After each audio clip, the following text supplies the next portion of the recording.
The Boeing 717 is a twin-engine, single-aisle jet airliner, developed for the 100-seat market. The airliner was designed and marketed by McDonnell Douglas as the MD-95, a third-generation derivative of the DC-9. Capable of seating of up to 117 passengers, the 717 has design range of 2,060 nautical miles.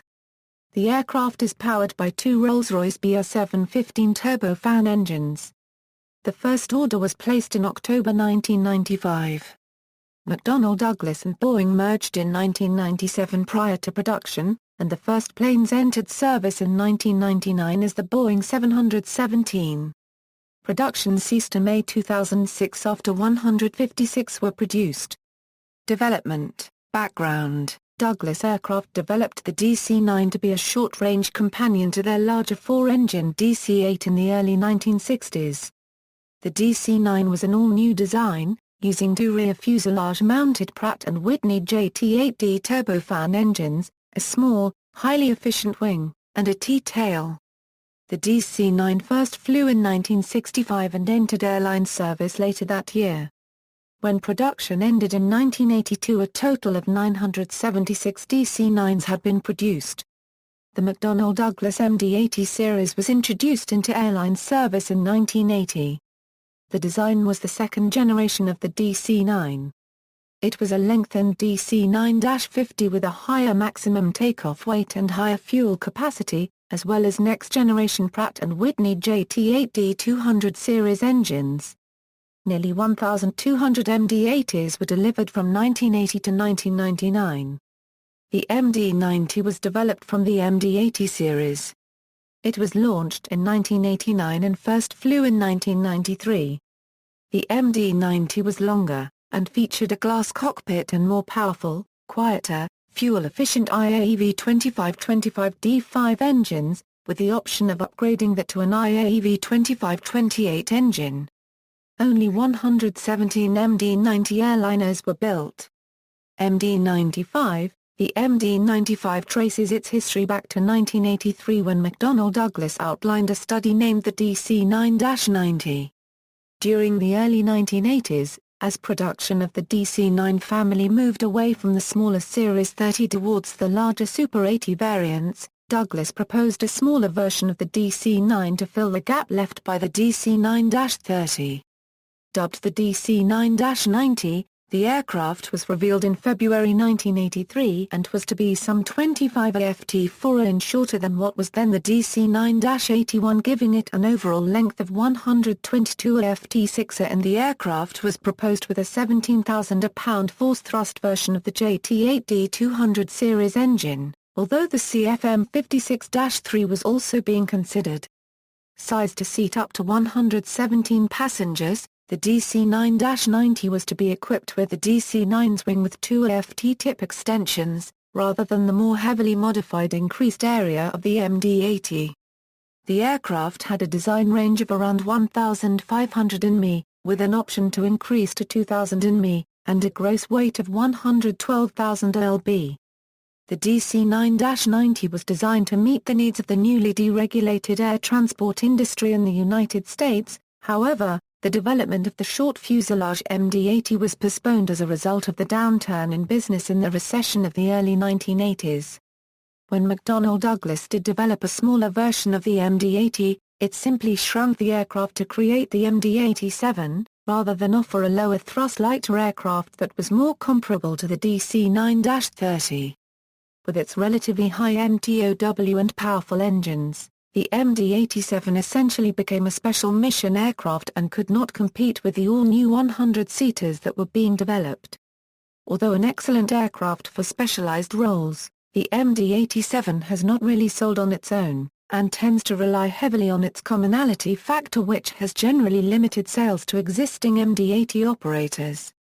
During early 1991, McDonnell Douglas revealed that it was again considering the development of a specialized 100-seat version of the MD-80 family, which was initially dubbed the MD-87-105.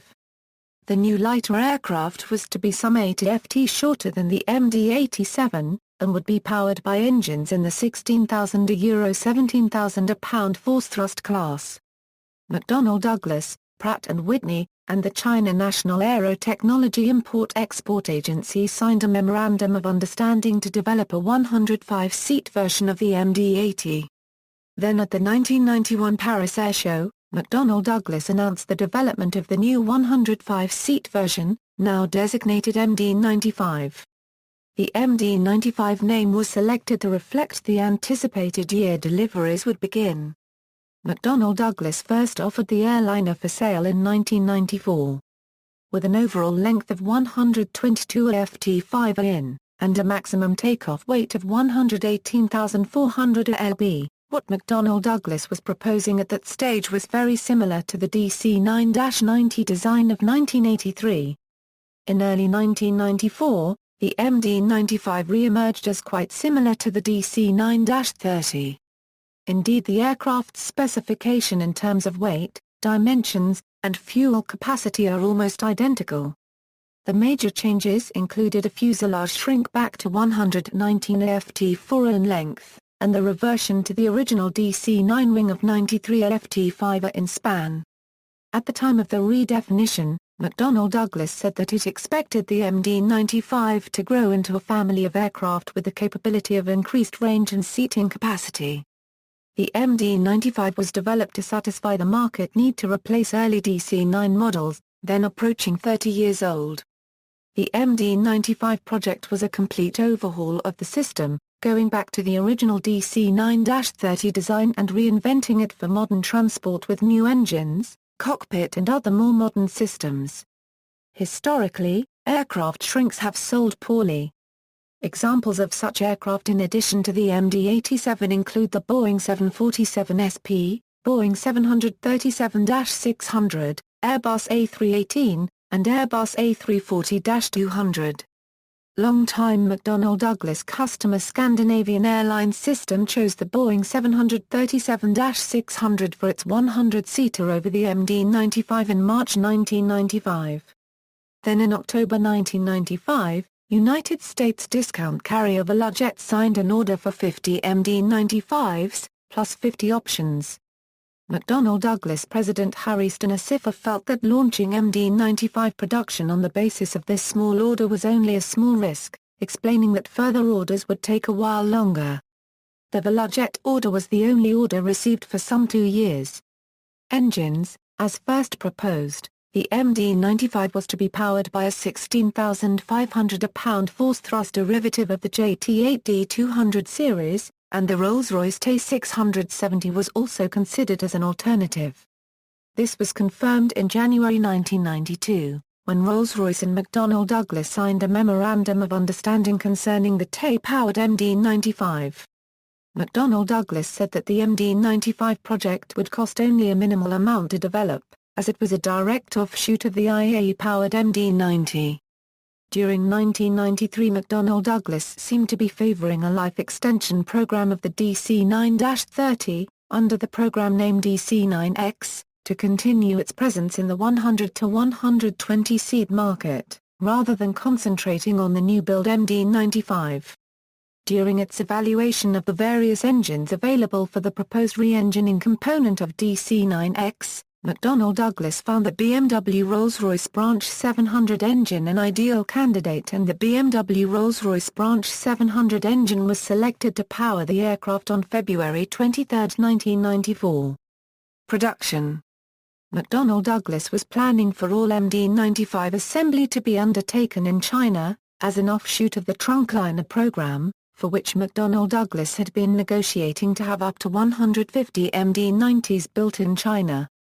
The MD-90 Trunkliner deal was finalized in June 1992, but the contract was for a total of 40 aircraft, including 20 MD-80TS and 20-90TS. The MD-80 has been license-built in Shanghai since the 1980s. However, in early 1993, MDC said that it was considering sites outside China, and was later seeking alternative locations for the assembly line. In 1994, McDonnell Douglas sought global partners to share development costs. It also began a search for a low-cost final assembly site. Halla Group in South Korea was selected to make the wings. Alenia of Italy the entire fuselage. Aerospace Industrial Development Corporation of Taiwan, the tail. Shinmeiwa of Japan, the horizontal stabilizer. And a manufacturing division of Korea Airlines, the nose and cockpit. In an unprecedented move, McDonnell Douglas announced on November 8, 1994 that final assembly would be taken away from the longtime Douglas plant in Long Beach, California. Instead, it tapped a modifications and maintenance operation, Dalfort Aviation in Dallas, Texas, to assemble the MD-95. In early 1995, management and unions in Long Beach reached an agreement to hold down wage costs for the life of the MD-95 program, and McDonnell Douglas cancelled the preliminary agreement with Dalfort. Rebranding. After McDonnell Douglas merged with Boeing in August 1997, most industry observers expected that Boeing would cancel development of the MD-95. However, Boeing decided to go forward with the design under a new name, Boeing 717. Some believed Boeing had skipped the 717 model designation when the 720 and the 727 followed the 707. The 717 name was actually the company's model number for the KC-135 Stratotanker. 717 had also been used to promote an early design of the 722 airlines before it was modified to meet market demands. A Boeing historian notes that the Air Force plane had the designation 717-100, and the commercial airliner had the designation 717-200. The lack of a widespread use of the 717 name left it available to rebrand the MD-95. At first Boeing had no more success selling the 717 than McDonnell Douglas. Even the original order for 50 was no certainty in the chaotic post-deregulation United States airline market. Assembly started on the first 717 in May 1997. The aircraft had its rollout ceremony on June 10, 1998. The 717's first flight took place on September 2, 1998. Following flight testing, the airliner was awarded a type certification on September 1, 1999. Its first delivery was to Airtran Airways in September 1999 and entered commercial service the following month. Boeing's decision to go ahead with the 717 slowly began to pay off. Early 717 operators were delighted with the reliability and passenger appeal of the type and ordered more. The small Australian regional airline Impulse took a long-term lease on 5 717s in early 2000 to begin an expansion into mainline routes. The ambitious move could not be sustained in competition with the majors, and Impulse sold out to Qantas in May 2001. This left Qantas with a more or less unwanted handful of 717s to spoil the efficiency of its fleet of large Boeing and small Bell 146 jets. Within a few months, however, the abilities of the 717 became clear. It is roomier and faster than the Bell 146, cheaper to operate, and achieved a higher dispatch reliability, over 99%, than competing aircraft. Maintenance costs are very low. A C-check inspection, for example, takes 3 days and is required once every 6,000 flying hours. The new Rolls-Royce BR715 engine design is highly modular, none of the line replaceable units takes more than an hour to exchange. Many 717 operators, even accidental ones like Qantas, become converts to the plane. Qantas bought more 717s, and other significant orders came from Hawaiian Airlines and Midwest Airlines. Boeing actively marketed the 717 to a number of large airlines, including Lufthansa and Northwest.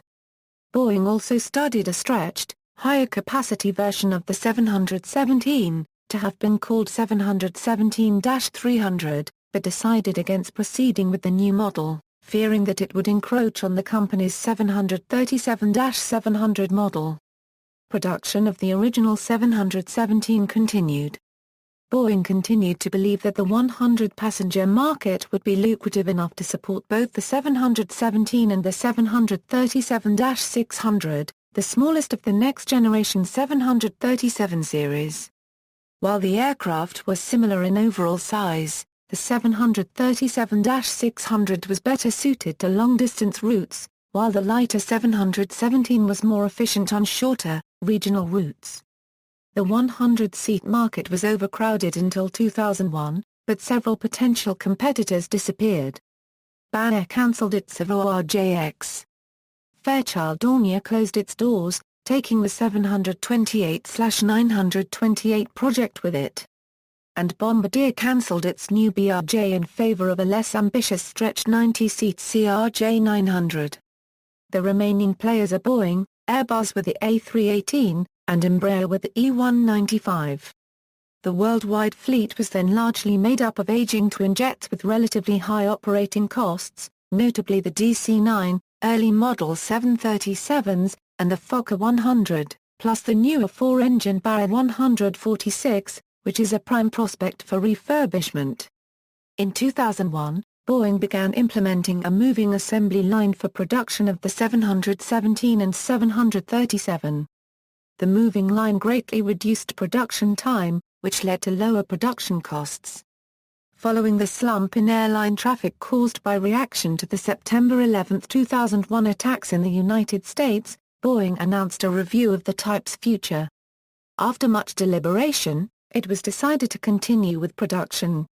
Despite the lack of orders, Boeing had confidence in the 717's fundamental suitability to the 100-seat market, and in the long-term size of that market. After 19 worldwide 717 sales in 2000, and just 6 in 2001, Boeing took 32 orders for the 717 in 2002, despite the severe industry downturn. Additionally, the former Douglas facility at Long Beach was producing only 717s and C-17s at this time. End of production.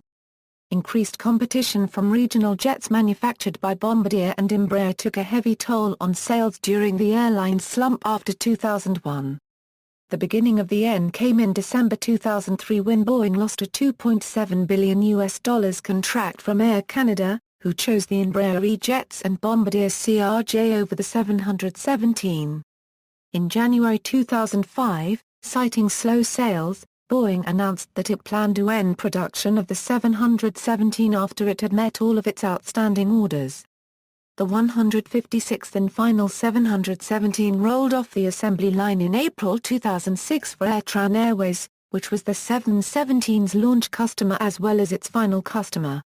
The final two Boeing 717s were delivered to customers AirTran and Midwest Airlines on May 23, 2006. The 717 was the last commercial airplane produced at Boeing's Long Beach facility in Southern California. Program milestones, announced, June 16, 1991 at the Paris Air Show as MD-95 program by McDonnell Douglas. Approval to offer, July 22, 1994 Douglas got MDC board approval to offer the aircraft. First order, October 19, 1995 from Velojet for 50 firm and 50 options for BR715 powered MD-95s. Rollout, June 10, 1998 at Long Beach, California. First flight, September 2, 1998. FAA certification, September 1, 1999. EASA certification, September 16, 1999. Entry into service, October 12, 1999 with AirTran Airways on Atlanta-Washington, D.C. route. 100th aircraft delivery, June 12, 2002 to AirTran Airways. Last delivery, May 23, 2006 to AirTran Airways. Design. The 717 features a two-crew cockpit that incorporates 6 interchangeable liquid crystal display units and advanced Honeywell Viaduct 2000 computers. The cockpit design is called Advanced Common Flight Deck and is shared with the MD-10 and MD-11. Flight deck features include an electronic instrument system, a dual flight management system, a central fault display system, and global positioning system. Category IB automatic landing capability for bad weather operations and future air navigation systems are available. The 717 shares the same type rating as the DC-9 such that FAA-approved transition courses for DC-9 and analog MD-80 pilots can be completed in 11 days. In conjunction with Parker Hannifin, MPC Products of Skokie, Illinois designed a fly-by-wire technology mechanical control suite for the 717 flight deck. The modules replaced much cumbersome rigging that had occurred in previous DC-9/MD-80 aircraft. The Rolls-Royce BR715 engines are completely controlled by an electronic engine system developed by BAE Systems, offering improved controllability and optimization. Like its DC-9 MD-90 predecessors, the 717 has a 2+3 seating arrangement in coach, providing only one middle seat per row, whereas other single-aisle twin jets often have 3+3 arrangement with two middle seats per row. Unlike its predecessors, McDonnell Douglas decided not to offer the MD-95-717s with the boarding flexibility of aft air stairs, with the goal of maximizing fuel efficiency through the reduction and simplification of as much auxiliary equipment as possible. Variants: 3 initial variants were proposed by McDonnell Douglas in 1993, MD-95-30, baseline aircraft with 100 seats. MD-95-30ER, extended range, and MD-95-50, a slightly larger with standard capacity for 122 passengers. Boeing 717 Business Express. Boeing 717 Business Express was a proposed corporate version of 717-200, unveiled at EBACE convention in Geneva, Switzerland in May 2003. Configurable for 40 to 80 passengers in first and or business class interior. Maximum range in HGW configuration with auxiliary fuel and 60 passengers was 3,114 mi. The version complements BBJ family. Undeveloped variants: Boeing 717-100, proposed 86-seat version, formerly MD-95-20. 4 frames shorter. Renamed -100X. Wind tunnel tests began in early 2000. Revised mid-2000 to 8-frame shrink. Launch decision was deferred in December 2000 and again thereafter to an undisclosed date. Shelved by mid-2003. Boeing 717-100X Lite, proposed 75-seat version, powered by Rolls-Royce Deutschland branch 710 turbofans. Later abandoned. Boeing 717-300X, proposed stretched version, formerly MD-95-50. Studies suggest typical two-class seating for 130 passengers, with overall length increased to 138 ft4 by addition of 9 frames. Higher MTOW and space-limited payloads weights. Additional service door aft of wing. And 21,000 lb BR715 C1-30 engines. AirTran expressed interest in converting some -200 options to this model. Was under consideration late 2003 by Star Alliance Group. Interest was reported from Delta, Iberia and Northwest Airlines. Operators. In July 2013, 148 Boeing 717-200s were in airline service with Southwest Airlines, Hawaiian Airlines, Volotea, Qantas Link, Blue One, and Turkmenistan Airlines. Following Southwest's merger with AirTran Airways, Delta Airlines is to lease AirTran's 88 717s from Southwest Airlines in 2013.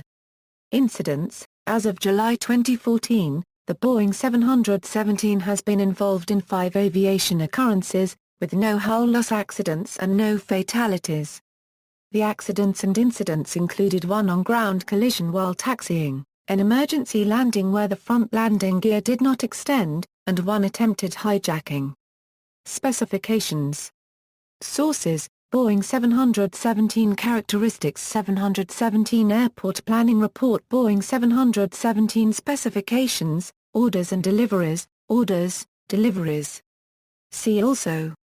Related development, McDonnell Douglas DC-9, McDonnell Douglas MD-80, McDonnell Douglas MD-90, aircraft of comparable role, configuration and era, Airbus A318, Antonov 148-158, Avro RJ series, Boeing 737-600, Bombardier CRJ-1000, Bombardier Xeris, Comac ARJ-21-900, Embraer 190/195, Fokker 100, Sukhoi Superjet 100-95, Tupolev Tu-334, Yakovlev Yak-42D. References. Beecher, Thomas. Douglas Twinjets, DC-9, MD-80, MD-90 and Boeing 717. The Crowwood Press, 2002. ISBN 1-86126-446-1. External links, Boeing 717 webpage, Boeing 717 on aircraft-info.net, Boeing 717 profile on jsmyway.com, 717 list on plane-spotters.net.